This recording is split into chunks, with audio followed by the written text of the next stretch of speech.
নমস্কার, নতুন বাংলা থেকে বলছি সন্ময় বন্দ্যোপাধ্যায়। 25,753 জনের চলে যাওয়া চাকরি, যেটা স্টে অর্ডার হয়ে এই মুহূর্তে আছে সুপ্রিম কোর্টে, মেগা শুনানি সোমবার দিন দুপুর 2টো, প্রধান বিচারপতি সঞ্জীব খান্নার বেঞ্চে। সেখানে ভারতবর্ষের তাবড় আইনজীবীরা উপস্থিত থাকবেন। অবশ্যই যারা মূল মামলাকারী তারাও যাচ্ছেন সেদিন, তাঁদের শুনানি। যারা চাকরি বাঁচাতে চান যোগ্যদের, যারা চাকরি বাঁচাতে চাইছেন টেন্টেডদের, কিংবা মধ্যশিক্ষা পর্ষদ কিংবা স্কুল সার্ভিস কমিশন, তাদের বক্তব্য অ্যাপারেন্টলি শুনে নিয়েছে জাস্টিস সঞ্জীব খান্নার বেঞ্চ। এবার মূলত যারা মামলা করেছেন, অর্থাৎ যারা জালিয়াতিটা ধরে আইডেন্টিফাই করে সুপ্রিম কোর্টে গিয়েছিলেন পুরো এই এন্টায়ার প্যানেলের বিরুদ্ধে কথা বলতে, যেখানে যারা অযোগ্য তাদের বাতিলের দাবি নিয়ে, তাঁদের শুনানিটা সোমবার দিন। এই প্রেক্ষিতে দাঁড়িয়ে আমরা একটা পার্টিকুলার পয়েন্টে আমরা আইনজীবী ফেরদৌস শামীমকে কিছু প্রশ্ন করেছিলাম। বলেছিলাম যে ওই গান্ধী মূর্তির পাদদেশে 1300 দিন লাগাতার যারা অনশনে বসেছিলেন, সেই মানুষগুলো যাদের হয়ে যাওয়া চাকরিটা এই রাজ্য সরকার দেয়নি, যাদের জালিয়াতি করে যাদের চাকরি মমতা বন্দ্যোপাধ্যায় সরকার, প্রশাসন, বিকাশ ভবন, ব্রাত্য বসুরা যাদের চাকরিটা দেননি, সেই সেই সেই ছেলেমেয়েগুলোর ভবিষ্যৎটা কি হবে?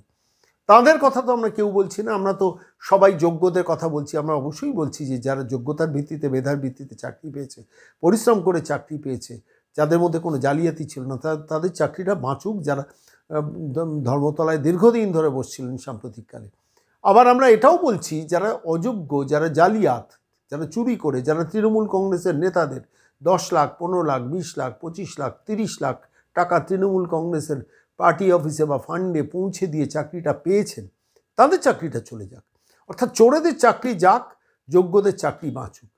এই দুটো পক্ষ আমরা ভাগ করেছি, কিন্তু তৃতীয় আরও একটা পক্ষ কিন্তু আমরা সবাই ভুলে গেছি। সেটা হচ্ছে গান্ধী মূর্তির পাদদেশে যে ছেলেমেয়েগুলো র্যাঙ্ক জাম্প করে যাদের চাকরিটাকে আটকে দেওয়া হয়েছিল, অর্থাৎ ওয়েটিং লিস্টে যারা ছিলেন তাদের চাকরি পাওয়ার কথা ছিল সিরিয়ালি, অথচ যাদের হয়তো 350 নম্বরে হয়তো ওয়েটিং লিস্টে নাম রয়েছে, তাদের পয়সার বিনিময়ে তৃণমূল কংগ্রেসের নেতারা চাকরিটা পাইয়ে দিয়েছে। এবার ফলত যারা প্রথম দিকে ওয়েটিং লিস্টে ছিলেন তারা বঞ্চিত থেকেছেন। সেই বঞ্চিতদের চাকরিটা কী হবে? অর্থাৎ এই মামলার তাহলে 3টে পক্ষ থাকা উচিত। একটা পক্ষ যারা যোগ্যতার ভিত্তিতে এবারে চাকরি পেয়েছেন তাদের চাকরিটা বাঁচুক। দ্বিতীয় পক্ষ যেটা হচ্ছে সেটা হচ্ছে যারা ওই ওয়েটিং লিস্টে অপেক্ষমান, যারা মূল মামলাটা করিয়েছিলেন, সেই মানুষগুলোর কথা তো ভুললে চলবে না। তাদের চাকরিটা কিভাবে হবে? এই পক্ষটা কিন্তু এই পক্ষ নিয়ে আমরা আলোচনা করছি না। তৃতীয় যে বিষয়টা সেটা হচ্ছে অযোগ্য চোরগুলো চাকরি যাক।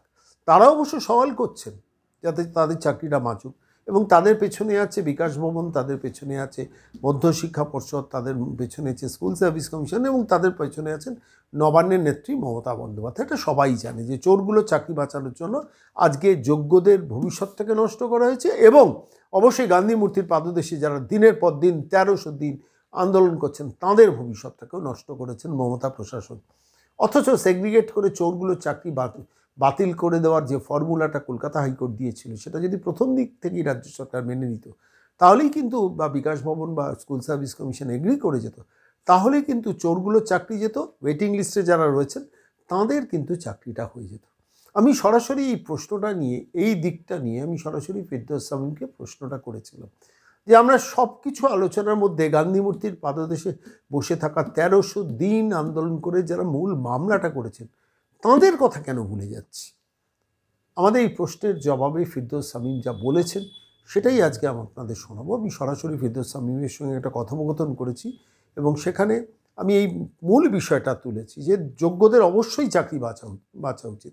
যেগুলো চোর, যাদের চাকরি বাঁচানোর জন্য মমতা বন্দ্যোপাধ্যায়, ব্রাত্য বসু, বিকাশ ভবন, স্কুল সার্ভিস কমিশন, মধ্যশিক্ষা পর্ষদ চেষ্টা করছেন, তাদের চাকরিটা চলে যায়, কিন্তু মাঝখান থেকে যেন এদের দাবিটা না হারিয়ে যায়। যারা 1300 দিন ধরে গান্ধী মূর্তির পাদদেশে শীত, গ্রীষ্ম, বর্ষা উপেক্ষা করে, পরিবারকে উপেক্ষা করে যে অমানবিক একটা পরিশ্রম করেছেন, লড়াই করেছেন, যাদের জন্য এই মূল মামলাটা, তাঁদের স্বার্থটা যেন হারিয়ে না যায়। কি বললেন আমাদের এই সমস্ত প্রশ্নের উত্তরে ফেরদৌস শামীম, আজকে আপনাদের শোনাবো।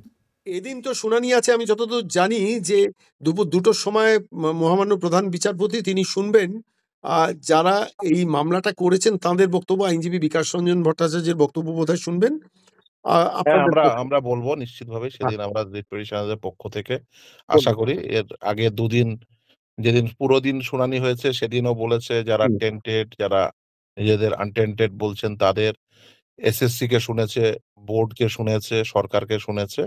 তো আমরাই শুধুমাত্র বাকি রয়ে গেছি রিট আচ্ছা, আপনাদের পিটিশনাররা। এই শুনানিতে আমার একটা স্পেসিফিক প্রশ্ন আছে। যারা মূল মূল মামলাটা করেছিল, যে ওয়েটিং লিস্টে থাকা ছেলেমেয়েরা তাদের চাকরি যাতে পায়, যারা জালিয়াতি করে চাকরি পেয়েছে তাদের চাকরিটা চলে যায়, এবং তার পরিবর্তে ওয়েটিং লিস্টে যারা গান্ধী মূর্তির পাদদেশে বসেছিল তারা শেষ পর্যন্ত যাতে চাকরিটা পায়। এই পারপাস এই পারপাসটা কি এই মামলার মধ্যে ঢুকছে, মানে এই বক্তব্যের জায়গাটা কি থাকছে আপনাদের সওয়ালে?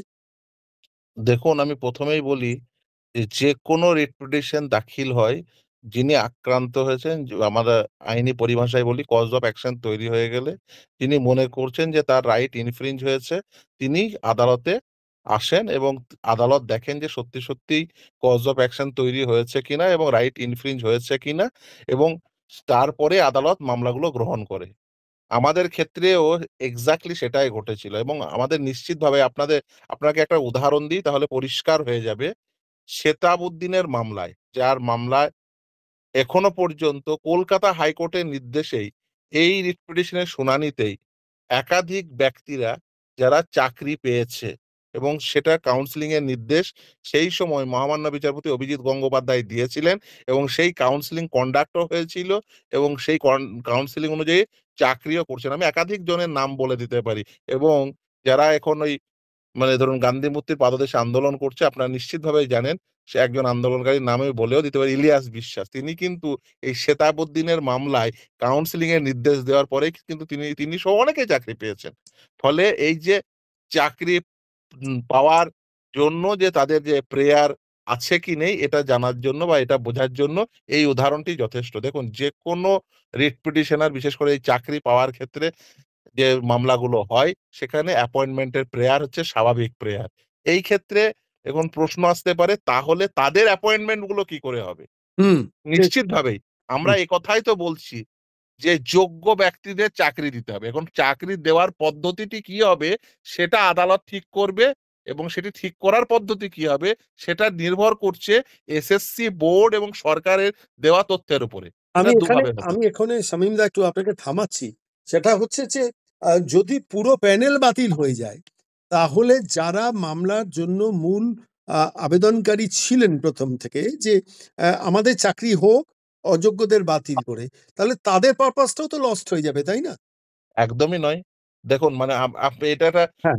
ভুল তথ্য পরিবেশন করছে যারা হুম, হুম, গুড। যারা বলছেন। তার হ্যাঁ। কারণ হচ্ছে যে চাকরি প্যানেল বাতিল হওয়ার অর্থ এই নয় আর প্যানেল তৈরি হবে না। আচ্ছা, না আপনি আ ধরুন আ এন্টায়ার প্যানেল যদি বাতিল হয়ে যায়। আবার প্যানেল তৈরি হবে।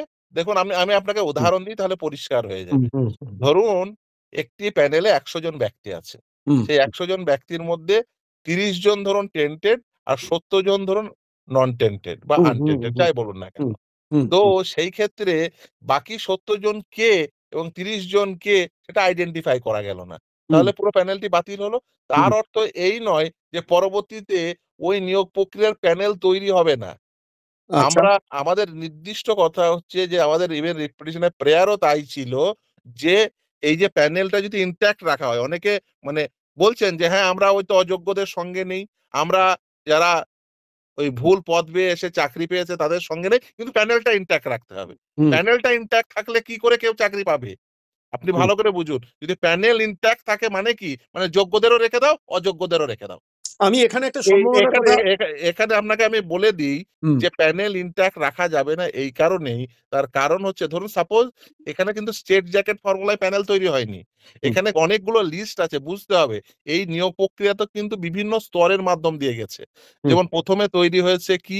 ১ম এ যে সমস্ত ক্যান্ডিডেটরা পার্টিসিপেট করেছে তাদের মধ্যে এলিজিবল ক্যান্ডিডেট কারা ছিল, হুম, তাদের মধ্য থেকে পরীক্ষা হয়েছে। পরীক্ষা হওয়ার পরে একটা ইন্টারভিউ লিস্ট তৈরি হয়েছে। মানে সে ইন্টারভিউ লিস্টটা কিসের উপর ভিত্তি করে? যে রিটেন এক্সামিনেশন হয়েছে, তাদের একাডেমিক পারফরম্যান্স, তাদের প্রফেশনাল মার্কস, প্রফেশনাল কোয়ালিফিকেশন এর মার্কস, সেগুলো এড করে সেখান থেকে ইন্টারভিউ লিস্ট তৈরি হয়েছে। সেই ইন্টারভিউ লিস্ট কিভাবে তৈরি হয়েছে? যদি ১০০ টা ভ্যাকেন্সি থাকে, তার এগেইনস্ট এ ১৪০ জনের হুম। ফলে 1:1.4 রেশিওতে সেটা কিন্তু তৈরি হয়েছে, এবং সেখান থেকে প্যানেল তৈরি হয়েছে, সেখান থেকে ওয়েটিং লিস্ট তৈরি হয়েছে, অর্থাৎ 140 জনের মধ্য থেকে 100 জনের প্যানেল, 40 জনের ওয়েটিং লিস্ট।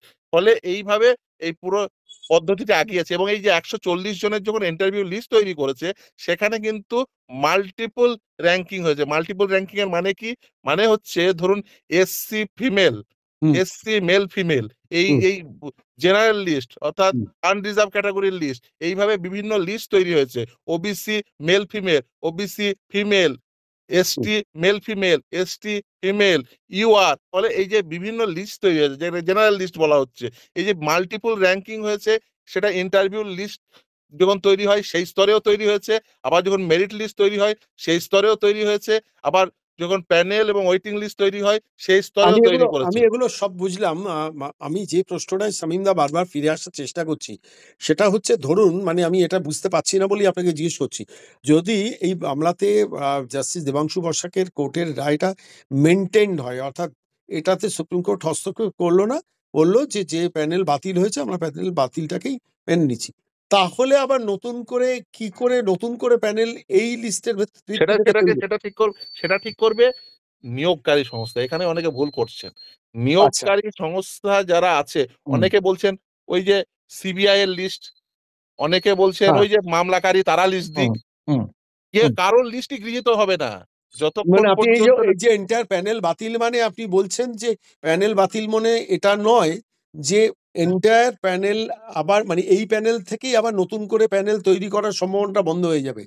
দেখুন কি রায় হবে এখন আমিও জানি না, হুম। আপনিও জানেন না। আপনারা কি কিছু চাইবেন এটা নিয়ে? আপনারা কি আমাদের আমাদের যা প্রেয়ার রয়েছে, আমরা প্রেয়ার কখনোই মডিফাই করতে পারি না। কি কি আমাদের যা প্রেয়ার রয়েছে? প্রেয়ার রয়েছে, আমাদের প্রেয়ার প্রথম থেকেই ছিল যে ডিনভো প্যানেল তৈরি করো, এবং সেটা রেশিও মেনটেন করে, মানে 1:1.4 রেশিও মেনটেন আপনারা করে এবারও কি রিজার্ভেশন ফলে একই প্রেয়ার আমাদের চিরকাল।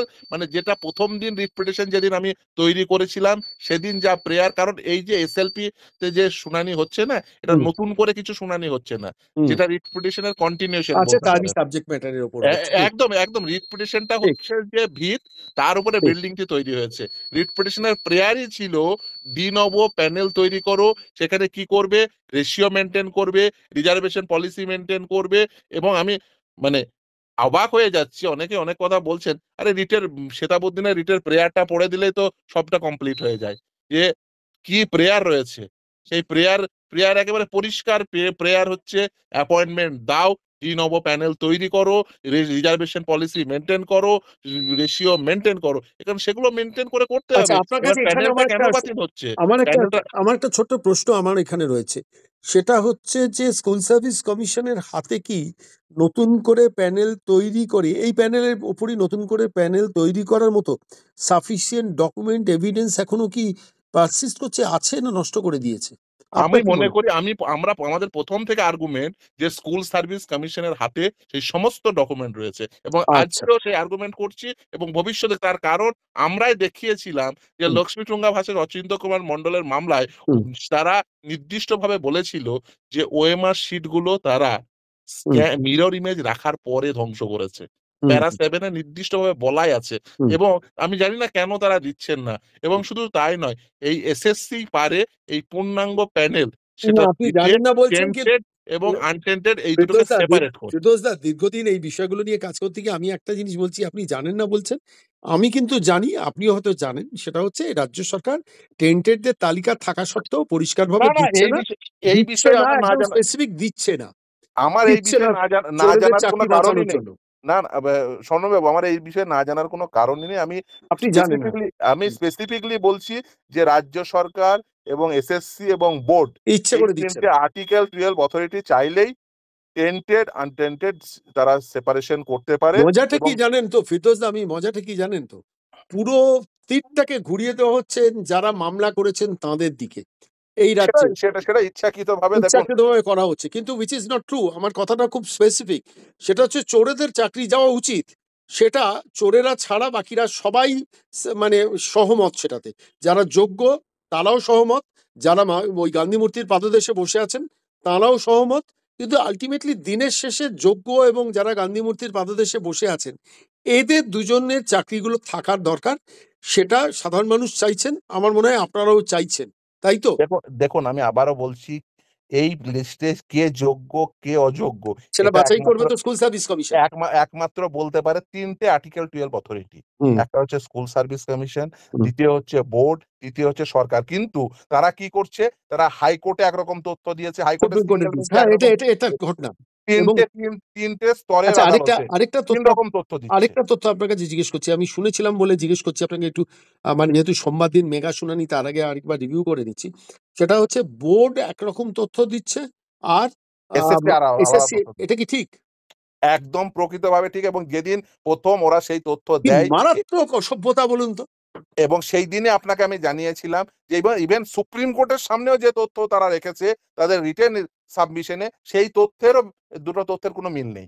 এসএসসির সঙ্গে বোর্ডের তথ্যের কোনো প্রকার মিল নেই, এবং সেটা কিন্তু অন রেকর্ড যে তাদের তথ্যের কোনো প্রকার মিল নেই। এসএসসির সঙ্গে বোর্ডের তথ্যের একেবারে গরমিল রয়েছে, এটা এটা এবং কেন? সেটা এটা কেন? এটা কেন? আমি জিজ্ঞেস করছি। এটা এটা কেন করেছে?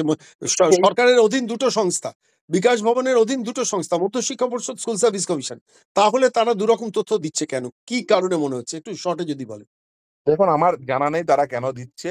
তবে আমি মনে করি যে তারা চাইলে কে টেন্টেড কে আনটেন্টেড ক্লিয়ারলি দিতে পারে। আল্টিমেটলি তো ফিরদৌস দা, আল্টিমেটলি তো মধ্যশিক্ষা পর্ষদ সুপ্রিম কোর্টে গিয়ে টেন্টেডদের এক লিস্ট দিচ্ছে। আর আপনার স্কুল সার্ভিস কমিশন আরেকটা লিস্ট দিচ্ছে। এখানেই তো জজেদের সংশয় বেড়ে যাবে। একই একদম দে একই দে সরকারের অধীন দুটো সংস্থা, একই দে একই শিক্ষা ভবনের মানে শিক্ষা দপ্তরের অধীন দুটো সংস্থা দুরকম রিপোর্ট দিচ্ছে। এখানেই তো লুকিয়ে রয়েছে একদম উত্তর। মানে এখানেই তো জজেরা আরো কনফিউজড হয়ে গিয়ে বলবে এন্টার প্যানেল বাতিল। দেখুন আমি বলি, দেখুন আমাদের দেশের যে প্রতিষ্ঠিত আইন সেটা কিন্তু বদল হবে না। আমাদের দেশে এখনো পর্যন্ত এই চাকরি সংক্রান্ত দুর্নীতি যদি হয়ে থাকে এবং সেখানে প্রতিষ্ঠিত আইন হচ্ছে টেন্টেড এবং আনটেন্টেড যদি নন সেপারেবল হয়, যদি নিয়োগকারী সংস্থা সেটা সেপারেশন না করে দেয়, পৃথকীকরণ না করে দেয়, আদালত সেটিকে বাতিল করে, এটা প্রতিষ্ঠিত আইন। ফলে এই প্রতিষ্ঠিত আইন কিন্তু তার কিন্তু ব্যত্যয় ঘটবে না। এখন দায় হচ্ছে আর্টিকেল 12 অথরিটিদের, অর্থাৎ এটা এসএসসির, বুঝে গেছি। বোর্ডের আমার এবং আমি শেষ সরকার। করব, একটা পার্টিকুলার পয়েন্টে। যে জায়গাটায় ধরুন এন্টায়ার প্যানেল বাতিল হয়ে গেল। প্রধান বিচারপতি বললেন যে, "আপনারাই মধ্যশিক্ষা পর্ষদ, স্কুল সার্ভিস কমিশন আলাদা, আলাদা রিপোর্ট দিচ্ছেন। আপনারাই নিজেরা ঐকমত্য হতে পারছেন না। এতগুলো জালিয়াত বা চোর ঢুকে বসে আছে চাকরির মধ্যে।" এই সময়ে দাঁড়িয়ে মানে নতুন করে প্যানেল তৈরি হলে, সেই প্যানেলে যারা মূল মামলাকারী এভিডেন্স তথ্য যোগান দিয়েছিল চাকরি পাওয়ার জন্য, তাদের তাদের সম্ভাবনা প্রবত। তার কারণ তারা ভবিষ্যৎ যোগ্য। থাকবে। ঠিক, তাদের ঠিক, সম্ভাবনা প্রবত, এবং শুধু ঠিক। তাই না, আপনাকে আরেকটা কথা বলে দিই, যার র‍্যাংক ছিল ১৪৪ তার র‍্যাংক হয়ে যাবে ৭২। যার র‍্যাংক ছিল ১৫২ তার র‍্যাংক হয়ে যাবে হয়তো ৮৬। অনেক তার কারণ ধন্যবাদ হচ্ছে ফেরদৌস দা। তার অনেকে বাতিল হবে শুধুমাত্র ওএমআর ইস্যু নয়। রেশিওতে, রিজার্ভেশন পলিসিতে থেকে শুরু করে নাম্বার এনহান্সমেন্ট অনেক কিছু রয়েছে। এই প্যানেলে শুধুমাত্র ভাববেন না ওই কয়েকটা দুর্নীতি রয়েছে। এখনো তো আনআইডেন্টিফাইড দুর্নীতি অনেক রয়ে গেছে। যেমন রেশিও ভায়োলেশন, রিজার্ভেশন পলিসি সহ একাধিক আনআইডেন্টিফাইড দুর্নীতি রয়ে গেছে। অনেক ধন্যবাদ ফেরদৌস দা। শুধু এক্সপেকটেশন আমাদের সবারই থাকবে, চোরগুলোর চাকরি যাক, অযোগ্যদের চাকরি যাক। স্কুল সার্ভিস কমিশন, মধ্যশিক্ষা পর্ষদ এই যোগ্যদের সঙ্গে বসে একদম তালিকা তৈরি করে সুপ্রিম কোর্টে যাক। আর অবশ্যই গান্ধী মূর্তির পাদদেশে তারা যারা ১৩০০ দিন বসেছিলেন, তাদের অন্তত দিনের শেষে ভাগ্যটা ফিরুক। কেন তাদের লড়াইয়ের জন্যই আলটিমেটলি আজকে এই দীর্ঘ প্রসেসের একটা মামলা চললো। অন্তত দিনের শেষে তারাও চাকরিটা পাক।